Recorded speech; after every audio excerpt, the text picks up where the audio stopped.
ரோமர் 15ஆம் அதிகாரம். அன்றியும் பலமுள்ளவர்களாகிய நாம் நமக்கே பிரியமாய் நடவாமல் பலவீனருடைய பலவீனங்களை தாங்க வேண்டும். நம்மில் ஒவ்வொருவனும் பிறனுடைய பக்தி விருத்திக்கு ஏதுவான நன்மை உண்டாகும்படி அவனுக்கு பிரியமாய் நடக்க கடவன். கிறிஸ்துவும் தமக்கே பிரியமாய் நடவாமல் உம்மை நிந்திக்கிறவர்களுடைய நிந்தைகள் என்மேல் விழுந்தது என்று எழுதியிருக்கிறபடியே நடந்தார். தேவ வசனத்தினால் உண்டாகும் பொறுமையினாலும் ஆறுதலினாலும் நாம் நம்பிக்கையுள்ளவர்களாகும்படிக்கு முன்பு எழுதியிருக்கிறவைகளெல்லாம் நமக்கு போதனையாக எழுதியிருக்கிறது. நீங்கள் ஒருமனப்பட்டு நம்முடைய கர்த்தராகிய இயேசு கிறிஸ்துவின் பிதாவாகிய தேவனை ஒரே வாயினால் மகிமைப்படுத்தும்படிக்கு பொறுமையையும் ஆறுதலையும் அளிக்கும் தேவன் கிறிஸ்து இயேசுவினுடைய மாதிரியின்படியே நீங்கள் ஏக சிந்தை உள்ளவர்களாய் இருக்கும்படி உங்களுக்கு அனுக்கிரகம் செய்வாராக. ஆதலால் தேவனுக்கு மகிமை உண்டாக, கிறிஸ்து நம்மை ஏற்றுக்கொண்டது போல நீங்களும் ஒருவரை ஒருவர் ஏற்றுக்கொள்ளுங்கள்.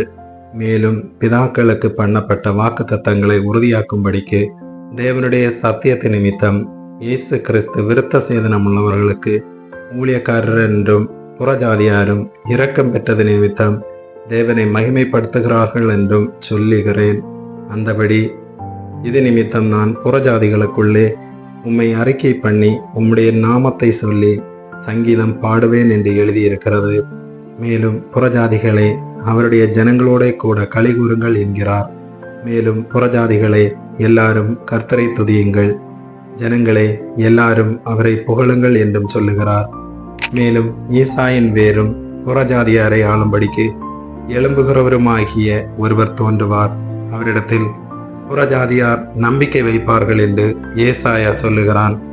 பரிசுத்த ஆவியின் பலத்தினாலே உங்களுக்கு நம்பிக்கை பெருகும்படிக்கு நம்பிக்கையின் தேவன் விசுவாசத்தினால் உண்டாகும் எல்லாவித சந்தோஷத்தினாலும் சமாதானத்தினாலும் உங்களை நிரப்புவாராக.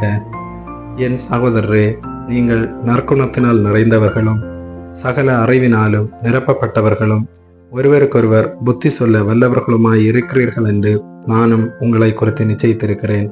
அப்படி இருந்தும் சகோதரரே, புறஜாதியாராகிய பலி பரிசுத்த ஆவியினாலே பரிசுத்தமாக்கப்பட்டு தேவனுக்கு பிரியமான பலியாகும்படிக்கு நான் தேவனுடைய சுவிசேஷ ஊழியத்தை நடத்தும் ஆசாரியனாயிருந்த புறஜாதிகளுக்கு இயேசு கிறிஸ்துவனுடைய ஊழியக்காரனாகும் பொருட்டு தேவன் எனக்கு அளித்த கிருபையினாலே உங்களுக்கு ஞாபகப்படுத்தும்படிக்கு இவைகளை நான் அதிக தைரியமாய் எழுதினேன். ஆதலால் நான் தேவனுக்குரியவைகளை குறித்து இயேசு கிறிஸ்துவை கொண்டு மேன்மை பாராட்ட எனக்கு இடம் உண்டு. புறஜாதியாரை வார்த்தையினாலும் செய்கையினாலும் கீழ்ப்படிய பண்ணும்படிக்கு அற்புத அடையாளங்களின் பலத்தினாலும் தேவ ஆவியின் பலத்தினாலும் கிறிஸ்துவானவர் என்னை கொண்டு நடப்பித்தவைகளை சொல்வதல்லாமல் வேறொன்றையும் சொல்ல நான் துணிவதில்லை. இப்படி எருசலேம் துவக்கி சுற்றிலும் இல்லிரிக்கம் தேசம் வரைக்கும் கிறிஸ்துவின் சுவிசேஷத்தை பூரணமாய் பிரசங்கித்திருக்கிறேன். மேலும் அவருடைய செய்தியை அறியாதிருந்தவர்கள் காண்பார்கள் என்றும் கேள்விப்படாதிருந்தவர்கள் உணர்ந்து கொள்வார்கள் என்றும் எழுதியிருக்கிறபடியே நான் மற்றொருவனுடைய அஸ்திபாரத்தின் மேல் கட்டாதபடிக்கு கிறிஸ்துவனுடைய நாமம் சொல்லப்பட்டிராத இடங்களில் சுவிசேஷத்தை அறிவிக்கும்படி நாடுகிறேன். உங்களிடத்தில் வருகிறதற்கு இதனாலே அநேகந்தரம் தடைப்பட்டேன். இப்பொழுது இந்த திசைகளிலே எனக்கு இடமில்லாதபடியினாலும் உங்களிடத்தில் வரும்படி அநேக வருஷமாய் எனக்கு மிகுந்த விருப்பம் உண்டாயிருக்கிறபடினாலும் நான் ஸ்பானியா தேசத்திற்கு பிரயாணம் பண்ணுகையில் உங்களிடத்தில் வந்து உங்களை கண்டுகொள்ளவும் உங்களிடத்தில் சற்று திருப்தி அடைந்த பின்பு அவ்விடத்திற்கு உங்களால் வழிவிட்டு அனுப்பப்படவும் எனக்கு சமயம் கிடைக்கும் என்று நம்பியிருக்கிறேன். இப்பொழுதோ பரிசுத்தவான்களுக்கு உதவி செய்யும் காரியமாக நான் எருசலேமுக்கு பிரயாணம் பண்ண எத்தனமாயிருக்கிறேன். மக்கதனியாவிலும் ஆகாயாவிலும் உள்ளவர்கள் எருசலேமில் உள்ள பரிசுத்தவான்களுக்குள்ளே இருக்கிற தரித்திரருக்காக சில பொருள் சகாயம் செய்ய விருப்பம் கொண்டிருக்கிறார்கள்.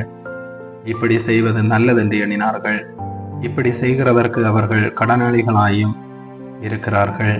எப்படி என்றால், புறஜாதியார் அவர்களுடைய ஞான நன்மைகளில் பங்கு பெற்றிருக்க சரீர நன்மைகளால் அவர்களுக்கு உதவி செய்ய இவர்கள் கடனாளிகளாய் இருக்கிறார்களே. இந்த காரியத்தை நான் நிறைவேற்றி இந்த பலனை அவர்கள் கையிலே பத்திரமாய் ஒப்புவித்த பின்பு உங்கள் ஊர் வழியாய் ஸ்பானியாவுக்கு போவேன். நான் உங்களிடத்தில் வரும்போது கிறிஸ்துவனுடைய சுவிசேஷத்தின் சம்பூரணமான ஆசீர்வாதத்தோடு வருவேன் என்று அறிந்திருக்கிறேன்.